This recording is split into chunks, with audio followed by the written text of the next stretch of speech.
ନମସ୍କାର ବନ୍ଧୁମାନେ ରାହୁଙ୍କର ବଡ଼ ଗୋଚର 4 ରାଶି ଉପରେ ପଡ଼ିପାରେ ଅଶୁଭ ପ୍ରଭାବ। ବିଶ୍ୱାସ କରାଯାଏ ଯେ ରାହୁଙ୍କର ପ୍ରଭାବ ଯୋଗୁଁ ବ୍ୟକ୍ତି ମାନସିକ ଏବଂ ଆର୍ଥିକ ସମସ୍ୟାର ସମ୍ମୁଖୀନ ହୁଅନ୍ତି। କେବଳ ଏତିକି ନୁହେଁ, ଏହାର ଅଶୁଭ ପ୍ରଭାବ ଯୋଗୁଁ ବ୍ୟକ୍ତିର ଜୀବନରେ ଦ୍ୱନ୍ଦ୍ୱ ଏବଂ ବିଫଳତା ଆସିପାରେ। ଏପରି ପରିସ୍ଥିତିରେ ରାହୁଙ୍କ ରାଶି ପରିବର୍ତ୍ତନ କିଛି ରାଶିର ସମସ୍ୟାକୁ ବଢ଼ାଇ ପାରିବା। ରାହୁଙ୍କର ଗୋଚର ପ୍ରଭାବ 4ଟି ରାଶିରେ ପଡ଼ିବ। ତେବେ ଚାଲନ୍ତୁ ଜାଣିବା ସେହି ରାଶି ବିଷୟରେ କିଛି ଗୁରୁତ୍ୱପୂର୍ଣ୍ଣ କଥା। ଏହି ରାଶିମାନଙ୍କର ଜୀବନରେ ପଡ଼ିବ ଅନେକ ପ୍ରଭାବ। ବନ୍ଧୁମାନେ ଜ୍ୟୋତିଷମାନଙ୍କର ଅନୁସାରେ ରାହୁ ପ୍ରାୟ 18 ମାସ ପର୍ଯ୍ୟନ୍ତ ଗୋଟିଏ ରାଶିରେ ରହିଥାନ୍ତି। ଏହାପରେ ହିଁ ସେ ରାଶି ପରିବର୍ତ୍ତନ କରିଥାନ୍ତି। ରାହୁ ଗ୍ରହ 31 ମଇ 2024 ରବିବାର ଦିନ 2ଟା ବାଜିକି 28 ମିନିଟରେ ଶତଭିଷା ନକ୍ଷତ୍ରର ପ୍ରଥମ ସ୍ଥାନରେ ପ୍ରବେଶ କରିବେ। ଏହି ଗମନ ଅନେକ ରାଶି ପାଇଁ ଅସୁବିଧା ବଢ଼ାଇପାରେ। ଜ୍ୟୋତିଷ ଶାସ୍ତ୍ରରେ ସମସ୍ତ ଗ୍ରହର ନିଜସ୍ୱ ସ୍ଥାନ ଥିବାବେଳେ ରାହୁଙ୍କୁ ଏକ ଛାୟାଗ୍ରହ ମଧ୍ୟ ଭାବରେ ବିବେଚନା କରାଯାଏ। ସାଧାରଣତଃ ଏହି ଗ୍ରହ ନିଜର ଅଶୁଭ ପ୍ରଭାବ ପାଇଁ ଜଣାଶୁଣା। ତ ବନ୍ଧୁମାନେ, ଆପଣମାନେ ବି ଈଶ୍ୱରକୁ ମନରୁ ଭକ୍ତି କରନ୍ତି କିମ୍ବା ବିଶ୍ୱାସ କରନ୍ତି, ତେବେ ଭିଡ଼ିଓଟିକୁ ଲାଇକ୍ କରି କମେଣ୍ଟ ବକ୍ସରେ ଜୟ ମା ଲକ୍ଷ୍ମୀ, ଜୟ ଜଗନ୍ନାଥ ଅବଶ୍ୟ ଲେଖିଦିଅନ୍ତୁ।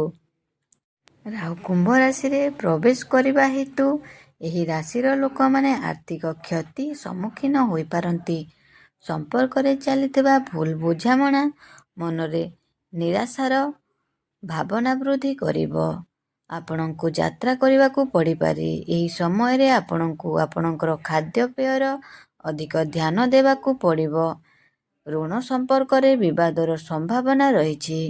ବଜାରରେ ଫସି ରହିଥିବା ଟଙ୍କା ଉଠାଇବାରେ ଅସୁବିଧା ହୋଇପାରନ୍ତି। ସ୍ୱାସ୍ଥ୍ୟରେ ଆପଣଙ୍କର ଟିକେ ସମସ୍ୟା ଦେଖା ଦେଇପାରେ। ମେଷ ରାଶି। ରାହୁଙ୍କର ଗମନ ହେତୁ ମେଷ ରାଶିର ଲୋକମାନଙ୍କ ସମସ୍ୟା ବଢ଼ିପାରେ।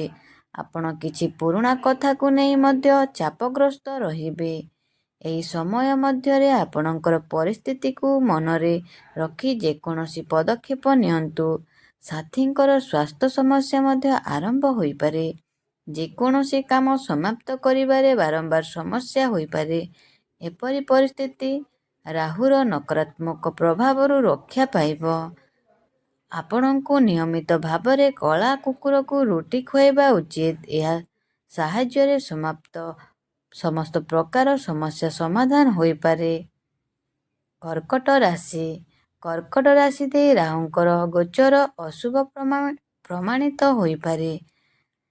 କାର୍ଯ୍ୟକ୍ଷେତ୍ରରେ ଉତ୍ତେଜନା ବୃଦ୍ଧି ପାଇପାରେ। ସହକର୍ମୀ ସହ ବିବାଦ ହୋଇପାରେ। ସମ୍ପତ୍ତି ମାମଲା ବିପର୍ଯ୍ୟସ୍ତ ହୋଇପାରେ। ବ୍ୟବସାୟୀମାନେ କ୍ଷତି ସହିପାରନ୍ତି। ସିଂହ ରାଶି। ସିଂହ ରାଶିର ବ୍ୟକ୍ତିମାନେ ଏହି ଭ୍ରମଣ ହେତୁ ଆର୍ଥିକ କ୍ଷତିର ସମ୍ମୁଖୀନ ହେବେ।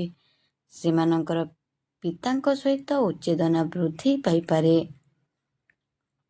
ସେମାନେ କ୍ୟାରିୟରରେ ଚ୍ୟାଲେଞ୍ଜର ସମ୍ମୁଖୀନ ହୋଇପାରନ୍ତି। ସେମାନଙ୍କର ସନ୍ତାନର ବିବାହକୁ ନେଇ ସେମାନେ ଖୁବ୍ ଚିନ୍ତାରେ ରହିପାରନ୍ତି। ସ୍ୱାସ୍ଥ୍ୟ ନେଇ ସମସ୍ୟା ଦେଖା ଦେଇପାରେ ଏବଂ ଆପଣଙ୍କୁ ଯଦି ଗଭର୍ଣ୍ଣମେଣ୍ଟ ଜବ୍ ପାଇଁ ପ୍ରିପାରେସନ୍ ହେଉଛନ୍ତି, ତାହେଲେ ଏହି ସମୟ ଆପଣଙ୍କ ପାଇଁ ବହୁତ କଠିନ ସମୟ ହୋଇପାରେ।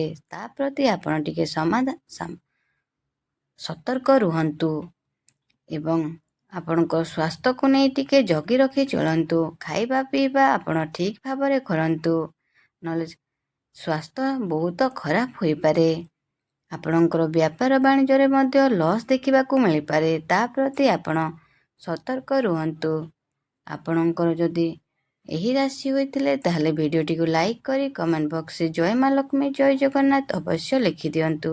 ବନ୍ଧୁମାନେ, ଆଶା କରୁଛି ଆପଣମାନଙ୍କୁ ଆଜିର ଏହି ଭିଡ଼ିଓଟି ଭଲ ଲାଗିଥିବ।